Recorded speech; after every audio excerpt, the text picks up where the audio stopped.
Sud Radio, l'heure libre, 10h-11h. Bonjour à tous, bienvenue dans l'heure libre, une heure d'analyse et de décryptage des affaires qui font l'actualité. Alors, un nouveau rendez-vous hebdomadaire sur Sud Radio avec le monde des faits divers et des faits de société. Au sommaire aujourd'hui, immigration clandestine, les Canaries sont-elles en train de devenir les nouvelles îles Lampedusa? Affaire Markovic, dernier secret avec Hervé Gattegno, auteur de Un cadavre sur la route de l'Elysée chez Flammarion, et énergie éolienne, la catastrophe se précise, nous en parlerons avec Fabien Bouglet. Nous accueillons dans cette première partie d'émission Romain Reiner. Bonjour Romain. Bonjour Stéphane. Vous êtes rédacteur en chef de Factuel.media. Et avec nous, nous allons parler des îles Canaries, pas pour leur tourisme, ni la beauté de leur station balnéaire, mais parce que l'île d'El Hierro craint de devenir une nouvelle île Lampedusa. Ce petit îlot des Canaries a connu une augmentation absolument spectaculaire des arrivées de migrants au cours des dernières semaines. C'est un phénomène dont Factuel parle cette semaine. C'est ce que certains appellent la route des Canaries. Tout le monde connaît l'île italienne de Lampedusa. En revanche, peu ont parlé de ce petit îlot des Canaries. Oui, c'est vrai. En fait, ça fait des années que l'Europe a les yeux braqués sur Lampedusa, mais c'est pas du tout la seule île qui vit ce genre de situation par rapport à la situation des migrants. Et ça me paraissait important de mettre en lumière El Hierro parce que, alors El Hierro, pour bien situer, c'est une petite île, donc petite île des Canaries, vous l'avez dit, en Espagne. C'est au nord-ouest de l'Afrique. C'est à plus de 1500 km du continent, donc c'est vraiment pas la porte à côté. D'ailleurs, c'est peut-être pour ça, finalement, c'est peut-être cette distance qui a fait qu'on s'y est moins intéressé ou qu'on a moins été au courant de ce qui s'y passait. Pourtant, la situation est à peu près la même qu'à Lampedusa. Et d'ailleurs, j'allais dire c'est presque anecdotique dans la situation, mais en Espagne, on ne vit pas très bien cette comparaison avec Lampedusa. Parce que quand vous convoquez Lampedusa dans l'imaginaire collectif, on pense drame humain, on pense marasme politique. Donc c'est vrai que c'est pas vraiment l'image que cette toute petite île a envie de renvoyer. C'est près de Lanzarote, hein. Donc c'est 1500 km de la côte, mais c'est à mi-chemin finalement pour certains pays africains de l'Espagne, hein. C'est sur la route. C'est sur la route, en fait ça fait face à l'ouest de l'Afrique. Donc c'est un chemin, j'allais dire, qui est peut-être plus simple pour certains. Après, dans ce papier, ce qu'on explique, c'est qu'il y a aussi d'autres pays d'origine. Ce ne sont pas seulement les pays qui sont sur la côte ouest. Donc, on peut parler Sahara occidental, du Maroc, de la Mauritanie, du Sénégal. Mais il y a aussi des gens qui viennent de beaucoup plus loin. Donc, c'est une route de migration qui est en train, pas de se développer parce qu'elle existait déjà, mais qui est en train de prendre encore plus d'importance. Justement, parlons chiffres. C'est assez spectaculaire. C'est une île de 11 000 habitants et presque autant de réfugiés. Oui, alors l'archipel des Canaries au total compte environ 8000 réfugiés, c'est ce qu'on explique. Et dans notre enquête, les personnes avec qui notre journaliste a pu parler lui parlent d'à peu près 700 arrivées quotidiennes. Donc c'est vrai que 700 arrivées par jour pour une île de 11 000 habitants, c'est quand même un sacré chiffre. On est sur une augmentation d'à peu près 577%. 577%, ouais, d'augmentation. Donc on est sur des chiffres exceptionnels. 577%, c'est juin 2023 par rapport à juin 2022. Pour être précis. Et alors, quand notre enquête a été publiée, c'était il y a quelques jours, je me suis noté le chiffre, à 37 000 personnes accueilles aux Canaries, contre 25 000 il y a un an. Et d'après un syndicat de police que nous avons interrogé, le syndicat de police espagnol, il devrait y avoir une dizaine de milliers d'arrivées de plus d'ici la fin de l'année. Donc, on va être sur un x2 à la fin de l'année, très certainement. D'accord. Alors, il faut essayer de comprendre ce que vit la population locale, parce que évidemment, on parle souvent du drame des migrants qui risquent leur peau à prendre la mer ainsi. Mais il faut voir ce que vit la population. Vous le racontez assez bien. Vous pouvez peut-être le partager avec nos auditeurs. Oui, en fait, ce qui ressort, il y a plusieurs choses qui ressortent. D'abord, on a des autorités qui se disent dépassées par la situation, parce que, alors on va le redire, et c'est parce qu'il faut vraiment insister là-dessus. Comme c'est une toute petite île, il n'y a pas d'infrastructure nécessaire pour accueillir des gens. Donc ce que l'on retient aujourd'hui des personnes que nous avons interrogées, donc on n'a pas interrogé 11 000 personnes en tout, donc on va prendre ça avec des pincettes, il n'y a pas de sentiment d'hostilité particulier pour le moment. Ce qu'il y a en revanche, c'est un sentiment un peu d'impuissance, et on va pas dire panique, mais il y a une vraie inquiétude, parce que si vous avez des gens qui arrivent, vous avez besoin de les accueillir dans des conditions dignes, mais une toute petite île comme ça n'a pas les infrastructures. Quand on parle d'infrastructures, on parle tout simplement de logement, de lits, de nourriture.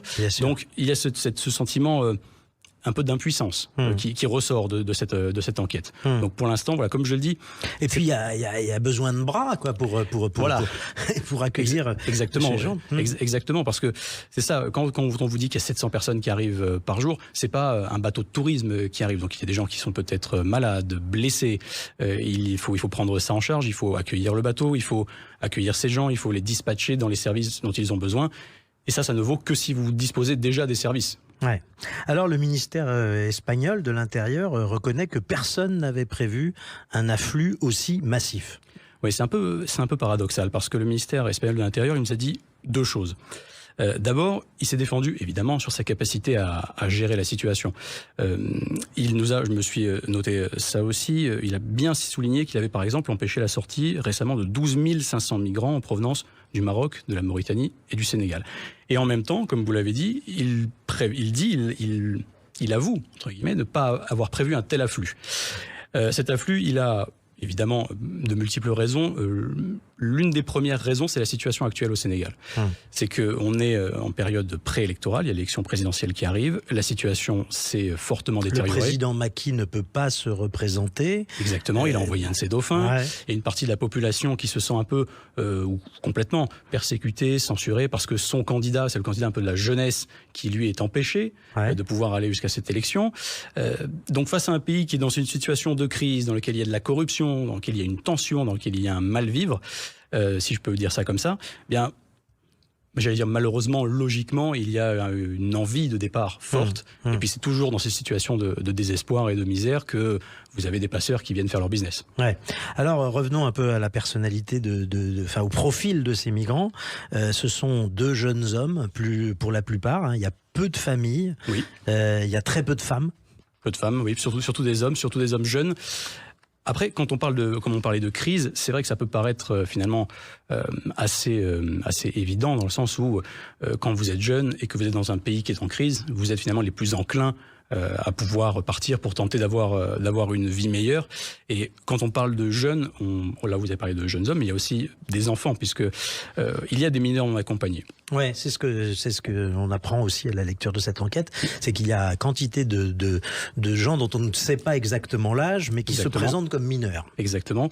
Et ces mineurs accompagnés, il y a, encore une fois, on va parler de chiffres, il peut en arriver une centaine par jour. Ah ouais. Alors qu'il y en a déjà 380 aux Canaries. Une donnée que je suis allé récupérer en préparant ces interviews, c'est Frontex, l'agence qui s'occupe de la surveillance des frontières européennes, qui l'a donnée. 8% des franchissements irréguliers de frontières en Europe sont le fait de mineurs et 4% de mineurs non accompagnés. Pourquoi on met un focus particulier sur le mineur non accompagné ? Parce que s'occuper d'un enfant, c'est différent évidemment de s'occuper d'un adulte, pardon, j'enfonce un peu une porte ouverte, mais il faut le dire, et un enfant qui est seul, donc qui n'a pas de parents, qui n'a pas de structure, il a aussi des besoins particuliers. Et il faut savoir que l'Espagne et la France font partie d'un projet commun qui s'appelle EPROM, qui a pour but d'améliorer les conditions d'accueil des mineurs non accompagnés. Il y a un guide qui a été publié en juin 2023 à ce sujet, c'est le résultat d'un travail d'experts pour donner une série de recommandations pour mieux prendre en charge les mineurs accompagnés. Mais on revient à la problématique qu'on a évoquée il y a une poignée de minutes, c'est que la volonté, elle est là. Mais encore une fois, il faut avoir les moyens de la mettre en place. Absolument. Alors tout à l'heure, vous parliez de cette immigration qui vient du Sénégal, mais pas seulement. Quelle est la provenance de la plupart de ces migrants ? Alors je vais vous donner les quelques pays. Je ne vais pas vous noyer sous les informations, mais on a établi, il y a une liste de 14 pays, au moins 14 pays. 14 pays, d'accord. Voilà. On a l'Algérie, le Cameroun, la Côte d'Ivoire, la Gambie, la Guinée, l'Éthiopie, les Comores, le Mali, le Maroc, la République démocratique du Congo, le Sénégal, le Syrie, le Sri Lanka, le Soudan. Pourquoi je vous les donne tous ? Parce que vous voyez qu'il y a évidemment des pays d'Afrique de l'Ouest, mais on se rend compte qu'il y a aussi des pays d'Afrique de l'Est. Ouais. Il y a des pays en guerre, il y a des pays qui vont mal, mais il y a donc des migrants économiques aussi. Il y a des migrants économiques, exactement. Et puis on va jusqu'à l'Asie, puisque Sri Lanka et Syrie ne sont pas sur le même continent. Et on donne beaucoup de données. On peut aussi remettre remettre en lumière, évidemment, quand on a des données brutes, c'est pour comprendre la situation. Il y a une problématique humaine, puisque quand le chiffre que je vous donne, il a été réalisé, c'est un comptage qui est réalisé par un collectif. Ce comptage est rendu possible je mets possible entre guillemets, parce que ce collectif, en fait, a compté les morts, quelque part. C'est-à-dire que c'est avec les éléments d'identification qu'on trouve sur des corps qu'on peut déterminer d'où ils viennent. C'est un flux migratoire qui est très mortifère ou très morto. Je ne sais pas exactement comment on dit, mais en tout cas qui crée énormément d'accidents en mer. Bien sûr. Et les chiffres que vous donnez font état de 1172 personnes mortes l'an dernier. Oui, sur les principales routes empruntées par les migrants d'Afrique vers l'Espagne. Vers l'Espagne, d'accord. Et actuellement, sur la route dont on parle, la route des Canaries, 951 morts en mer. Ça veut dire que, si on est logique, vu les chiffres qu'on s'est donnés tout à l'heure, il y en aura beaucoup plus cette année, d'ici la fin de l'année. Et juste, je termine sur une précision, c'est que c'est un chiffre qui est forcément sous-évalué, puisque... Il y a aussi ceux qu'on ne retrouve pas. Il y a ceux qu'on ne retrouve pas, qu'on appelle les naufragés silencieux. Eh bien, merci. On peut retrouver cette enquête sur l'île El Hierro, sur cette nouvelle route des Canaries qui mène à l'Europe, sur factuel.media. Merci Romain Reiner. Dans un instant, sans transition, on va parler de l'affaire Markovic avec l'auteur du livre passionnant Un cadavre sur la route de l'Élysée, paru chez Flammarion. Affaire Markovic, les derniers secrets. On en parle avec Hervé Gattegno. À tout de suite sur Sud Radio. Sud Radio, l'heure libre, 10h-11h. De retour dans l'heure libre, une heure d'analyse et de décryptage des affaires qui font l'actualité. Un nouveau rendez-vous hebdomadaire sur Sud Radio avec le monde des faits divers, de l'investigation, des faits de société. Je le disais il y a quelques instants, nous accueillons Hervé Gattegno, auteur d'un livre absolument palpitant, Un cadavre sur la route de l'Élysée, paru chez Flammarion. Bonjour Hervé. Bonjour.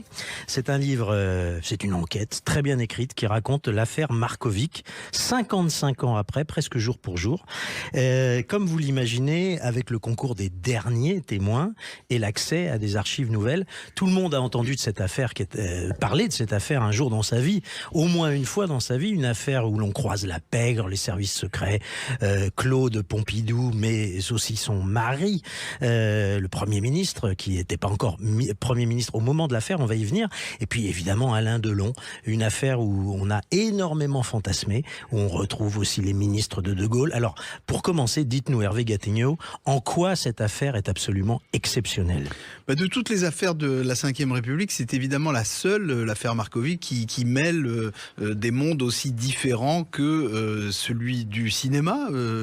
L'affaire se passe pendant le tournage de La Piscine, film mythique avec Alain Delon et Romy Schneider. Il y a aussi le monde des gangsters, qui a une certaine proximité à l'époque avec le cinéma, mais on va aller de surprise en surprise dans cette affaire. Le monde de la politique, et quelle politique, le plus haut niveau du pouvoir, le général de Gaulle, Georges Pompidou, Maurice Couve de Murville, successeur de Pompidou à Matignon, sont les protagonistes de ce roman noir, à la fois criminel et politique. Les artistes eux-mêmes, parce que la police va beaucoup enquêter dans le monde du show business. Donc au générique de ce film de l'affaire Markovic, on trouve Sylvie Vartan, Marie Laforêt, Nicoletta. Donc ces personnes sont entendues à l'époque par la police, défilent dans les locaux de la police et de la justice. Et puis, il y a des espions, des agents secrets. Alors, c'est une autre époque que celle d'aujourd'hui. À l'époque, l'espionnage est très étroitement lié à la fois à la pègre, à la police et à la politique. Et les agents secrets vont jouer un rôle nébuleux et tortueux dans cette affaire.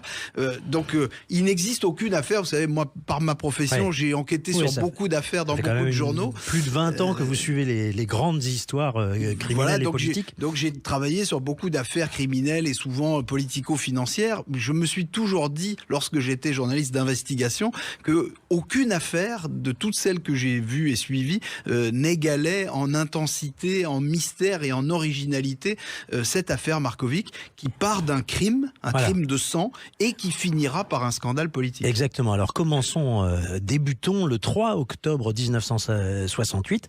Stéphane, disons, Markovic, un jeune Yougoslave, est tué à son domicile à Paris. Ce Yougoslave est l'ami de l'acteur Alain Delon. Est-ce que c'est cette proximité qui rend l'affaire exceptionnelle? Parce que peut-être qu'on peut dire un mot quand même de la découverte de son corps. Il est tué chez lui vraisemblablement, mais on l'a retrouvé dans une décharge. Chez lui, on ne sait pas. On trouve son cadavre le 1er octobre 68 dans une décharge publique dans le département des Yvelines, emballé dans une toile en plastique qui est un emballage de matelas, et ça a évidemment son importance. On met très peu de temps à identifier ce corps parce que ses empreintes digitales parlent, comme on dit dans la police, parce qu'il est déjà fiché, parce qu'il est allé plusieurs fois en prison.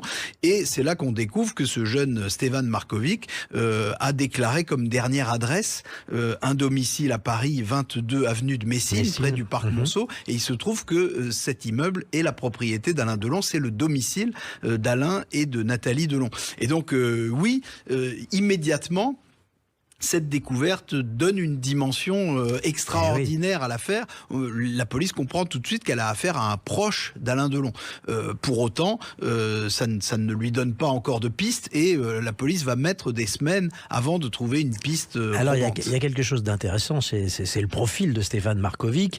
Il est connu pour ses soirées c'est un homme qui aime jouer, qui aime les parties de poker, mais il est aussi connu pour ses conquêtes, et pas seulement féminines, masculines et féminines. Oui, aujourd'hui, on dirait que c'est une vie de débauche qui est celle de Stevan Markovic. Il faut bien dire qu'à l'époque, il y a un certain nombre d'immigrés yougoslaves qui ont cette vie-là à Paris. Ils ont émigré avec l'accord du régime du maréchal Tito, qui est très heureux de se débarrasser d'une partie de sa jeunesse pour éviter d'avoir des troubles dans le pays, qui est encore sous le joug communiste. Oui. Et Markovic, comme beaucoup d'autres, effectivement, vous l'avez dit, il vit de petits larcins, des escroqueries, des vols, des cambriolages, du racket, de la prostitution et de la prostitution à laquelle il contribue lui-même, si j'ose dire, puisque il monnaie ses charmes auprès d'un certain nombre de dames et vraisemblablement auprès de quelques hommes aussi. Et il évolue dans la jet set et c'est comme ça par relation qu'il va se retrouver dans l'entourage d'Alain Delon. Alors, l'affaire prend une nouvelle tournure lorsqu'un certain Uros Milesevic expose aux enquêteurs que Markovic lui avait dit qu'il se sentait menacé et qu'il a mentionné une liaison entre Markovic et la femme Nathalie Delon. Oui, alors Uros, c'est à ce moment-là le meilleur ami, un jeune ami de Markovic. Il est un peu en admiration devant lui parce que Markovic est un personnage charismatique. Il a multiplié les combats de lutte dans son pays.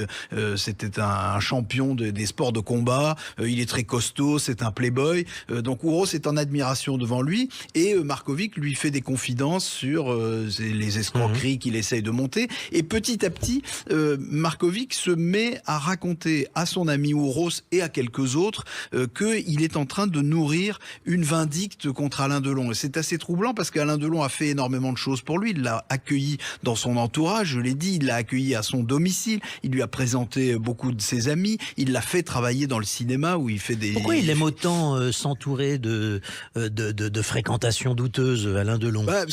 Alain Delon est très jeune à l'époque, il faut bien réaliser ça. Il a à peine plus de 30 ans, il a déjà réalisé une trentaine de films, dont une dizaine de chefs-d'œuvre, Le Guépard, Le Samouraï, Rocco et ses frères, Plein Soleil. C'est une très grande star, mais c'est un très jeune homme. Et au fond, il est un peu grisé par cette célébrité. Et en effet, on appellerait ça aujourd'hui un jet-setter. Il sort tous les soirs, il fréquente des boîtes, des restaurants, et il a toujours envie d'être entouré d'une bande de copains. Et là-dedans, dans cette bande de copains, il y a effectivement beaucoup de Yougoslaves. Stevan Markovic se confie petit à petit à ses amis yougoslaves en tenant des propos assez désagréables sur Delon, et on voit dans son entourage, on comprend que Markovic est passé au fond de l'amitié à la jalousie. Il s'est mis finalement à jalouser Alain Delon comme s'il pensait qu'il était devenu son égal, qu'il pourrait lui-même faire carrière dans le cinéma ou dans les affaires, et probablement que ce ressentiment qu'il exprime a quelque chose à voir avec la disgrâce que va lui infliger Alain Delon. Alain Delon part à Saint-Tropez au mois d'août 1968 pour tourner La Piscine, et il n'emmène pas Markovic avec lui, et ça, c'est la marque d'une rupture déjà pratiquement consommée entre ces deux hommes. Alors, chapitre 5, on apprend que Nathalie Delon confirme aux policiers sa relation avec Stevan Markovic, une information dont son mari Alain Delon dit qu'il est au courant. comprend, mais il exprime une grande indifférence, citant leur séparation comme étant consensuelle, et donc pas de problème finalement. Alors il y a deux éléments intéressants dans votre question. D'abord, la liaison, effectivement, elle est avérée pendant l'été 1967. Nathalie Delon, qui est en train de se séparer d'Alain Delon, probablement un peu déprimée, un peu désespérée, peut-être également en colère parce qu'elle a appris que Alain Delon demandait le divorce en regardant la télévision. Elle entend donc son mari annoncer qu'il va demander le divorce alors qu'il ne lui en a pas parlé. Donc elle est peut-être assez froissée. Voilà, on peut dire même excédée envers lui. Et c'est dans ces conditions-là, dans ce contexte, qu'elle a une relation, au moins pendant quelques semaines, avec Stevan Markovic. Ça pourrait fournir le mobile d'un crime. C'est comme ça que les policiers l'interprètent. Et il s'étonne, effectivement, que dans ses premières auditions, Alain Delon n'ait curieusement jamais pensé à leur dire qu'il était informé de la liaison entre Stevan Markovic et Nathalie Delon. L'autre élément intéressant dans votre question, c'est l'attitude générale d'Alain Delon, confronté à cette contradiction-là, mais aussi à beaucoup d'autres au fil de l'enquête. Moi, j'ai retrouvé l'intégralité du dossier judiciaire. J'ai lu il y a au moins une quinzaine d'auditions d'Alain Delon devant la police et devant les juges d'instruction, et on est frappé à la lecture de ces documents de voir à quel point le personnage réel d'Alain Delon ressemble au personnage souvent interprété par Delon dans ses films. C'est-à-dire qu'il est d'une froideur incroyable, presque glaçante, y compris lorsque la police vient pendant le tournage de la piscine, lui apprendre en quelque sorte que son ami, son cher ami Stevan Markovic est mort et qu'on l'a retrouvé assassiné. Et Alain Delon n'exprime quasiment aucune émotion à cet égard. Et tout au long de cette enquête qui va durer des années, Delon restera incroyablement impassible face à des faits qui pourtant sont censés soit l'émouvoir, soit parfois le mettre en cause. Alors justement, l'affaire va connaître un nouveau rebondissement lorsque le nom de Claude Pompidou, qui est discuté en coulisses par les policiers, les journalistes, des personnalités du pouvoir, d'un seul coup commence à circuler, et d'un seul coup on va passer de l'affaire criminelle à l'affaire politique. Si vous le voulez, dans un instant, on va voir comment cette affaire a pris ce tournant franchement politique. On vous retrouve dans un instant. Hervé Gattegno, à tout de suite sur Sud Radio. Sud Radio, l'heure libre, 10h-11h. De retour dans l'heure libre, un nouveau rendez-vous hebdomadaire sur Sud Radio avec le monde des faits divers, de l'investigation, de la police et de la justice. Et on est avec Hervé Gattegno, auteur d'un cadavre sur la route de l'Élysée chez Flammarion, un vrai polar, ou plutôt un polar vrai pourrait-on dire. Car vous avez mené un travail d'enquête avec de nombreuses archives, dont celle de l'avocat de la famille Markovic, et obtenu des confidences de l'ancien juge de l'affaire, René Patard, pour qui ce meurtre fut l'affaire de sa vie. On va y venir. Mais il y a un regret que vous exprimez dès la préface, Hervé Gattegno, c'est que vous n'avez pas pu interroger Alain Delon. Il a refusé catégoriquement de vous voir. Pourquoi ce silence? Est-ce qu'il y aurait des choses qu'il emporterait avec lui dans sa tombe, peut-être? Il est incontestable, quoi qu'on pense d'Alain Delon et quoi que l'on sache de cette affaire, il est incontestable qu'Alain Delon n'a pas dit à l'époque, entre 1968 et 1976, tout ce qu'il savait sur cette affaire. C'est certain, je n'ai aucune crainte à le dire. Il est absolument certain qu'il n'a pas dit ce que lui avait pu savoir, apprendre, imaginer sur les raisons de la mort de celui qui avait été son grand ami.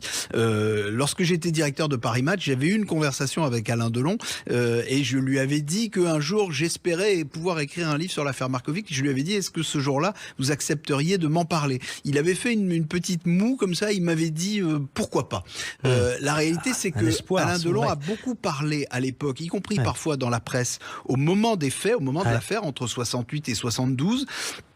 Mais depuis, il n'a plus jamais, même dans les très nombreuses interviews, y compris parfois des interviews fleuves pour des biographes ou pour des grands portraits, il n'a plus jamais voulu parler de cette affaire. Je pense que cette affaire est derrière lui et au fond, ça ne donne pas d'indication particulière sur son éventuelle implication dans le crime. On peut aussi considérer qu'à un moment donné, il a voulu mettre ça derrière lui définitivement. Évidemment, je regrette de ne pas avoir pu le confronter à tout ce que j'ai trouvé. Oui, voilà, vous avez trouvé beaucoup de choses. C'est regrettable. Par ailleurs, l'actualité récente nous a appris que Alain Delon n'était pas non plus dans une grande forme, et peut-être que c'est aussi l'une des raisons pour lesquelles il a refusé. Alors, on va voir que l'affaire criminelle devient affaire politique lorsque l'affaire finalement Markovic va devenir l'affaire Claude Pompidou. En gros, La rumeur qui enfle, c'est que Marcovici posséderait des photos compromettantes de Claude Pompidou. Il y aurait une blonde qui aurait une position assez lascive sur les photos et elle fait penser à Claude Pompidou. Alors, au point de départ, il y a effectivement une rumeur dans le courant du mois d'octobre 68, donc dans les semaines qui suivent la découverte du cadavre de Markovic, il y a une rumeur qui se répand dans le monde journalistique, chez les policiers, chez les avocats, jusque dans le monde politique. Rumeur qui est relayée par certains journaux sans donner de nom, selon laquelle effectivement Markovic prenait des photos dans des parties fines et que dans ces parties fines, il y avait des personnalités du tout Paris. Le Figaro, puis l'Aurore, puis le Parisien cite la femme d'un important ministre ou d'un ancien membre du gouvernement. Et en fait, la rumeur, assez rapidement, fait circuler le nom de Claude Pompidou. Georges Pompidou, à ce moment-là... c'est pas un hasard, parce qu'elle est très proche des milieux artistiques aussi. Oui, alors en réalité, les Pompidou fréquentent quand même davantage des peintres, des grands écrivains. Ils sont très amis avec Françoise Sagan ou avec Julien Green, plus que avec le monde de la nuit et les acteurs de cinéma. Mais d'une certaine façon, en tout cas pour certains membres de l'entourage de De Gaulle, tout se vaut et il y a presque un continuum entre le fait d'aller en vacances à Saint-Tropez et le fait de participer à des parties fines. Dans la réalité, les choses sont bien différentes. Donc la rumeur fait sortir le nom de Claude Pompidou comme ayant participé à certaines de ces parties et donc peut-être figurant sur des photos que Markovic aurait utilisées comme moyen de chantage. Cette rumeur se répand, elle se répand très rapidement et à tel point qu'à un moment donné, le seul qui n'en est pas informé, c'est Georges Pompidou lui-même. Oui. Alors rappelons qu'à l'époque, il n'est plus Premier ministre, mais il est député du Cantal. Il a été limogé par le général de Gaulle après mai 68. Absolument. De Gaulle a inventé pour lui cette formule, il l'a placée en réserve de la République, comme il dit, pour peut-être un jour lui succéder, mais enfin De Gaulle n'est pas pressé de céder sa place. Et Pompidou, éloigné du pouvoir, est également éloigné des sources d'information du pouvoir. Et donc cette rumeur, ces horribles choses se disent dans son dos et dans le dos de son épouse, et il sera comme dans une mauvaise pièce de théâtre, le dernier informé. Et lorsqu'il apprend ce qui se dit, il a été très surpris. Il est très surpris et il est furieux. Et là, il se passe une chose absolument incroyable et encore plus romanesque que tout ce dont nous avons déjà parlé jusqu'ici, c'est que Georges Pompidou, pendant quelques mois, va se transformer en détective privé. Il va lui-même mener l'enquête sur le scandale qu'on est en train de fabriquer contre lui. Alors, il a quand même quelques réseaux qui lui restent. Il a des connaissances dans la haute administration, dans la police, dans les services secrets, et il va les activer pour essayer de comprendre ce qui est en train de se passer. Alors, d'autant que l'affaire remonte aussi au général de Gaulle, qui est le président de la République, évidemment, il est informé et il va convoquer le 6 novembre plusieurs ministres pour discuter de cette affaire. Alors le général de Gaulle est informé pendant le week-end de la Toussaint par celui qui est son bras droit à l'époque, le secrétaire général de l'Élysée, Bernard Tricot, qui prend spécialement un hélicoptère pour aller rejoindre le général qui est en week-end en famille à Colombey-les-Deux-Églises. Et là, il lui raconte que un mystérieux témoin yougoslave met en cause Georges Pompidou et son épouse dans cette sordide affaire de chantage. Je le redis pour que tout le monde comprenne bien, chantage qui n'a jamais existé. Absolument. Est-ce que ces photos, elles ont existé? Cette rumeur est fausse. Il a existé quelques photos qui sont de toute évidence des montages. Moi, comme je vous l'ai dit, j'ai accédé à l'intégralité du dossier judiciaire. J'ai regardé toutes les pièces. Et les photos en particulier. Il n'y a qu'une seule photo dans ce dossier. C'est une photo qui montre deux femmes nues, l'une sous un manteau de fourrure. Ces deux femmes sont en train de se livrer à un acte sexuel, mais aucune de ces deux femmes n'est Claude Pompidou. On voit le visage de ces deux femmes, il n'y a aucun doute possible. Il n'y a même pas de ressemblance qui permettrait d'entretenir la confusion. Donc le général de Gaulle est informé par Bernard Tricot pendant le week-end de la Toussaint, mais il est mal informé par Bernard Tricot. Et ça, c'est une des choses que j'établis dans mon livre, c'est que Bernard Tricot a menti au général de Gaulle. Il a en quelque sorte noirci le tableau pour faire croire à de Gaulle que la mise en cause de Pompidou était très grave. Et un autre homme va jouer un rôle similaire parmi les ministres de la Justice qui sont convoqués, vous l'avez dit, après le Conseil des ministres qui va suivre. C'est René Capitan, le garde des Sceaux de l'époque, qui est le chef de file des gaullistes de Gaulle, gauche, qui est un courant qui est très opposé à Pompidou. Et René Capitan a en plus une détestation personnelle de Georges Pompidou qui va jouer un rôle très grand dans cette affaire et qui va probablement égarer Capitan jusqu'à lui faire commettre une véritable félonie, puisque lui aussi, devant le général de Gaulle, noircit le tableau et présente le dossier policier comme déjà accablant pour Georges Pompidou, de sorte que le général de Gaulle prend une position à la Ponce Pilate en disant bon bah s'il y a déjà un dossier, alors il faut que la justice suive son cours et il ne faut surtout pas entraver l'enquête. Le problème, c'est qu'en réalité, il n'y a rien de tout ça dans le dossier et que cette attitude de Gaulle va horriblement meurtrir Georges Pompidou, qui ne va jamais l'oublier et qui va considérer que de Gaulle a en quelque sorte prêté la main à une conjuration contre lui. Alors, il faut rappeler qu'à l'époque, en plus, Georges Pompidou est prétendant à l'Élysée. Il sait qu'un jour ou l'autre, le général va partir et donc il est en train d'essayer de se positionner. D'ailleurs, avec l'aide bienveillante du général de Gaulle. Dans un premier temps. Dans oui. un premier temps. Et cette affaire criminelle devient politique parce que finalement, certains voient là l'occasion d'écarter Pompidou, qui gêne notamment certains gaullistes de gauche comme René Capitan. Alors, mais c'est pas juste une affaire de gaullistes de droite contre gaullistes de gauche. C'est beaucoup plus subtil que ça. C'est plus subtil et plus cruel parce qu'il y a beaucoup de sentiments, il y a beaucoup d'émotions dans cette affaire. Il y a des détestations intimes, il y a des trahisons. La politique, c'est aussi une affaire d'intérêt et de passion. Et je révèle notamment sur la base d'un document des services secrets le rôle particulièrement trouble de Raymond Marcellin, qui est le ministre de l'Intérieur de l'époque, qui lui n'est pas un gaulliste de gauche, c'est plutôt un gaulliste de droite. Et Raymond Marcellin... Et un gaulliste un peu tordu. Oui, passionné de basse police, qui a des fiches sur tout le monde. Et Raymond Marcellin joue un rôle particulièrement duplice dans cette affaire, puisqu'il fait croire à Pompidou qu'il l'aide. Et le document que je révèle montre que dans l'ombre, dans la coulisse, Marcellin active un service à l'intérieur des services secrets français pour faire une enquête sur Pompidou. Et peut-être que le but de cette enquête est en réalité de compromettre Pompidou et non pas de le sauver. Donc effectivement, il y a des intérêts politiques qui se mêlent et qui s'entremêlent, comme dans un roman d'Agatha Christie ou comme dans le Comte de Monte Cristo.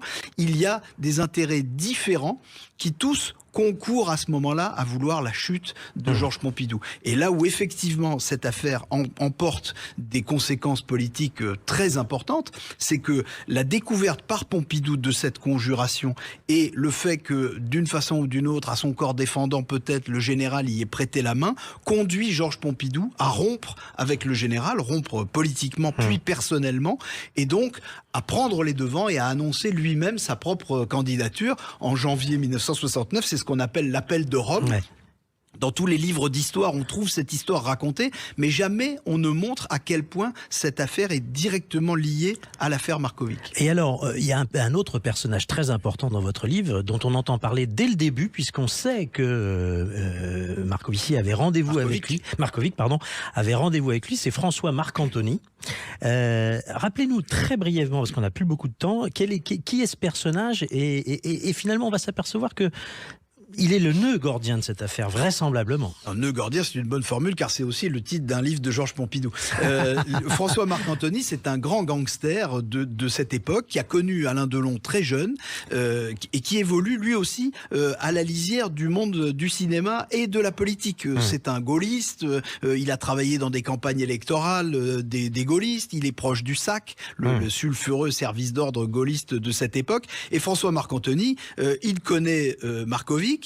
Il est susceptible d'avoir été impliqué dans le crime parce que dans des lettres que Markovic envoie à son frère quelques jours avant sa mort, il désigne par avance Marc-Antony et Alain Delon comme étant responsables de ce qui pourrait éventuellement lui arriver et qui finalement lui arrive. Et on retrouve son nom parmi les acheteurs du fameux matelas dont on parlait au tout début de cette émission, comme étant ce qui a été servi de linceul finalement à Markovic. Oui, on a parlé de haute politique et de basse police. Il y a aussi de la haute police dans dans cette affaire, parce que là, vraiment, ce passage-là est digne de Simenon et du commissaire Maigret. C'est une enquête absolument extraordinaire qui va s'étaler sur presque 2 ans. La police va chercher tous les acquéreurs possibles du matelas correspondant à la toile plastifiée dont nous avons parlé au début de cette interview. Alors, il y a 865 personnes qui sont susceptibles, qui ont acheté un matelas dans la période considérée et matelas emballé avec une toile plastifiée qui correspond à ce modèle. Ensuite, par cercle concentrique, par élimination successive, la police arrive à n'en trouver plus que 5 qui ont pu acheter un matelas dans cette période et qui sont incapables de dire ce qu'elles ont fait de l'emballage plastifié. Dans les 5 personnes, il y a François Marcantoni. Alors, dernière question sur Alain Delon. Franchement, Hervé Gattignau, vous pensez qu'il aurait eu le rôle de sa vie à adapter cette affaire Marcovici au cinéma? Parce qu'évidemment, cette affaire est absolument géniale. Alors Delon, à cette période-là, devient effectivement non seulement un acteur, mais un producteur. Et donc, évidemment que si on lui avait apporté une histoire comme celle-là, on peut se dire qu'il aurait adoré produire un film comme celui-là. Il faut dire que Delon a joué des rôles de très grands gangsters, mais aussi de grands policiers. Donc, il aurait pu peut-être jouer le rôle de celui qui mène l'enquête sur cette affaire Markovic. Et peut-être qu'à ce moment-là, il aurait réussi à faire dire aux coupables ce que lui-même, ni Marcantoni, ni un certain nombre d'autres n'ont pas voulu dire à la police. Et puis il aurait fallu vous me le disiez hors antenne, il aurait fallu qu'il invente la fin. Oui, il aurait fallu inventer une fin parce que incontestablement cette histoire est un scénario de film absolument inouï, parce que c'est un scénario dans lequel tout est vrai, mais effectivement il y manque une fin. La police n'a jamais réussi à trouver réellement le mobile de ce crime et la justice n'a condamné personne parce qu'il faut le dire, François Marcantoni a été, on ne disait pas mis en examen à l'époque, on disait inculpé, il a même fait 1 an de détention provisoire et à la fin, il a été relâché, il a obtenu un non-lieu dans des conditions qui, il faut bien le dire, n'honorent pas la justice française. Le commissaire Bardon, qui est un des policiers qui ont mené cette enquête, me l'a dit. Aujourd'hui, un personnage comme Marcantoni, avec ce qu'il y a dans le dossier, passerait en cour d'assises, ça durerait 1 heure et il serait condamné. Merci Hervé Gattignau. Je rappelle le titre de votre livre, Un cadavre sur la route de l'Élysée, c'est paru chez Flammarion. Merci d'avoir été avec nous. Dans un instant, on va accueillir Fabien Bouglet, expert en politique énergétique. Il ne ménage pas ses coups contre les éoliennes. Éoliennes, chronique d'une mort annoncée, c'est tout de suite sur Sud Radio. Sud Radio, l'heure libre, 10h-11h. De retour dans l'heure libre, 1 heure d'analyse et de décryptage de l'actualité. Bonjour Fabien Bouglet. Bonjour Stéphane Simon. Je suis ravi de vous recevoir. Vous êtes expert en politique énergétique. Vous venez de publier le livre Guerre de l'énergie aux éditions du Rocher. Et vous contribuez également au blog collectif Enquête et énergie sur factuel.media.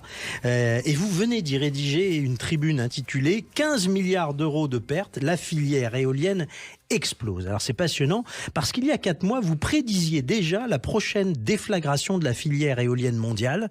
Les 4 principaux fabricants d'éoliennes européens et américains connaissant alors des difficultés structurelles insolubles et on a peine à le croire. Alors que les gouvernements occidentaux injectent des milliards dans l'éolien est en crise. Oui, une crise majeure, je dirais même que le bateau coule et qu'on est dans le cadre de la transition énergétique à une crise presque équivalente au subprime. On va voir la crise des subprimes qu'on a connue aux États-Unis sur les prêts pourris sur l'immobilier et on est en train d'assister au début de l'explosion et de la filière éolienne avec cette grande crise, je dirais même cette explosion de la filière éolienne. Alors, un exemple que vous citez dans votre blog, c'est Siemens Energy, entreprise qui devait connaître en 2023 des pertes financières évaluées à 4,5 milliards d'euros. On ne parle pas en centaines de millions. Siemens Energy, c'est un des principaux fabricants d'éoliennes en Allemagne. C'est un des acteurs clés d'une filiale de Siemens qui a connu 2 baisses en bourse importantes, une au mois de juin, qui avait valu d'ailleurs la tribune du mois de juin, et une seconde baisse en bourse, là, quelques jours, 7 milliards, puis 3 milliards, et connaît des pertes annuelles de 4,5 milliards en raison, et ça c'est très important, de la faiblesse des composants d'éoliennes. C'est-à-dire que les assureurs ne veulent plus assurer, donc ils sont obligés de réhabiliter les éoliennes. C'est une absolue catastrophe. Et en plus, ça s'associe à un autre problème, c'est que les Chinois font une rétention de la vente de terres rares et d'aimants permanents qui sont nécessaires pour la fabrication des éoliennes. Donc les fabricants d'éoliennes sont dans une situation insoluble. On voudrait comprendre pourquoi, alors que les carnets de commandes sont pleins, qu'on injecte des milliards, pourquoi l'éolien ne fonctionne pas ? Eh bien, en fait, d'abord, parce qu'il faut comprendre que pendant des années, l'éolien n'a fonctionné que par des systèmes de subventionnement. Ça fait 20 ans que les États occidentaux ont subventionné en achetant à des prix incroyables l'électricité, d'ailleurs, qui s'est impacté sur la facture d'électricité des Français et des Européens. Et le problème, c'est que l'explosion de la facture d'électricité qui a été générée par le développement de la transition énergétique a créé une inflation énergétique qui conduit les fabricants d'éoliennes à avoir une augmentation et une inflation de leurs coûts de production.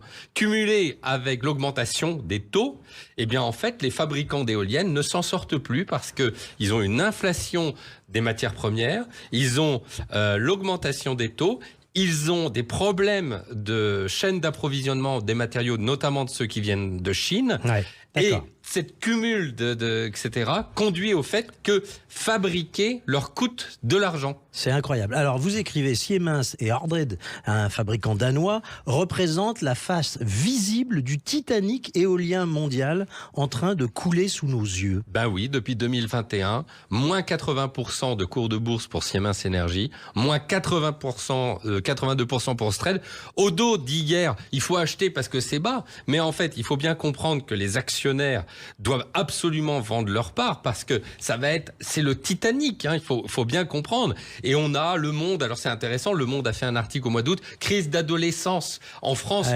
C'est vraiment la chape de plomb sur cette question. On a quelques articles dans les Échos, alors que la presse mondiale, le New York Times, le Washington Post, toute la presse internationale parle de l'énorme crise que connaît la filière éolienne en mer et terrestre. La France n'a pas son pareil pour battre sa coulpe. C'est-à-dire que la France, les médias français sont très réservés sur le nucléaire, mais chantent les louanges d'une filiale qui ne fonctionne pas économiquement. Exactement, je l'avais dénoncé dans mon premier livre Éolienne, la face noire de la transition écologique. J'avais justement expliqué qu'il y avait un problème de compétitivité, c'est-à-dire que c'est une filière qui ne marche que par les subventionnements publics. C'est-à-dire qu'il y a un moment, avec cette augmentation des coûts, on ne va pas demander encore plus de subventions européennes. Et c'est là qu'on voit qu'ils sont arrivés à la limite et ils n'arrivent plus. D'ailleurs, la raison pour laquelle Ørsted a perdu en bourse, c'est que ils ont refusé le prix de rachat de New York. New York refusant d'augmenter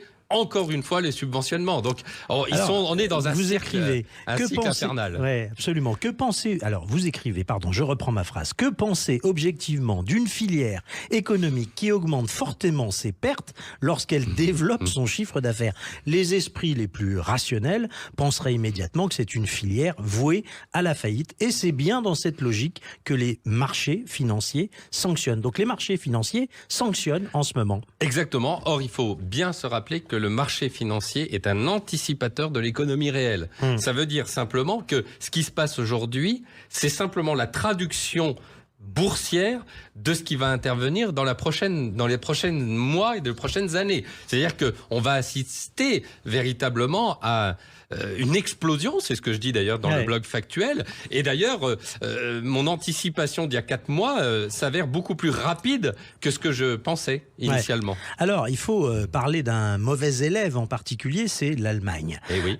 Parce que l'Allemagne, c'est le champion de l'éolien. 30 000 éoliennes installées en Allemagne. C'est-à-dire que c'est beaucoup plus qu'en France. Et le pays continue, malgré tout, à émettre 15 fois plus de gaz à effet de serre que la France, sans baisse notable de ses émissions, donc conduisant le pays à être le plus mauvais élève en Europe pour sa politique climatique, entre guillemets. Exactement, et donc l'Allemagne qui a mis 520 milliards de subventions, selon la Cour, 520 milliards de subventions, qui ont justement contribué à la fortune de Siemens Energy, se retrouve dans une situation où, son modèle éoliennes couplées au gaz, et comme ils n'ont plus de gaz russe, maintenant ils sont obligés d'utiliser du charbon, conduisent au fait qu'en réalité, le mix énergétique allemand est basé sur le charbon. Alors, Émeric Caron, qui nous vante le modèle allemand vertueux, écologique, est en fait en train de nous vanter le modèle climaticide de l'Allemagne. Et en plus, comme l'Allemagne a fait toute son économie sur la filière de l'Energiewind 2 et des éoliennes, se trouve dans une situation apocalyptique. Et d'ailleurs, c'est intéressant, le ministre des Finances, tout récemment, vient d'annoncer qu'on serait très loin de sortir du charbon. Il faut bien comprendre que en réalité, le développement de l'éolienne, c'est également le développement à côté du charbon. Filières charbon, absolument.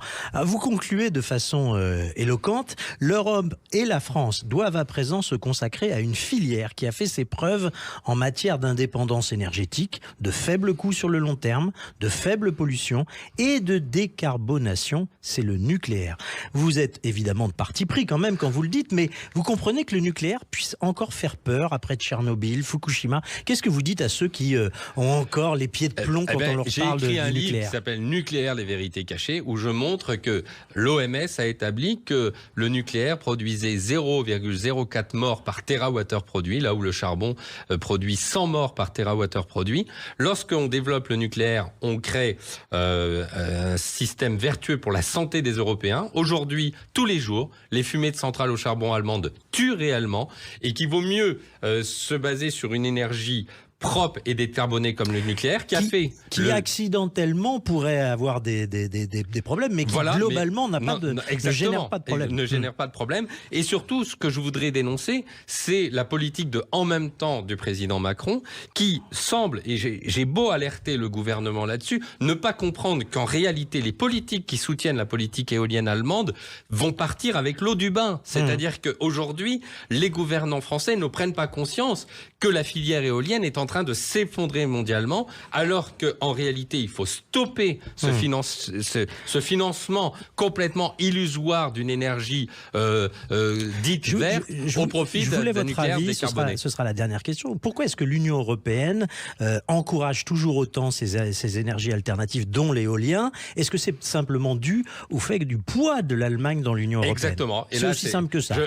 Et c'est le dernier opus de mon dernier, c'est le dernier livre que j'ai écrit, Guerre de l'énergie. C'est qu'en réalité, le problème, c'est que l'Europe, qui avait été constituée sur l'Euratom, qui est le traité de l'énergie atomique, s'est fait totalement infiltrer dans ces institutions par l'Allemagne, qui voulait absolument vendre l'Energiewind 2, c'est-à-dire éolienne couplée au gaz, au détriment de l'industrie nucléaire française. C'est en fait en véritable guerre intra-européenne entre deux modèles, entre la France et l'Allemagne, sur le modèle énergétique. Merci Fabien Bouglet. Je rappelle que vous êtes l'auteur du livre Guerre de l'énergie aux éditions du Rocher. Je vous remercie d'avoir été avec nous. On continuera de vous lire sur les pages blog de Factuel.media. Mais tout de suite, on parle auto avec Jean-Luc Moreau et Laurence Perrault sur Sud Radio.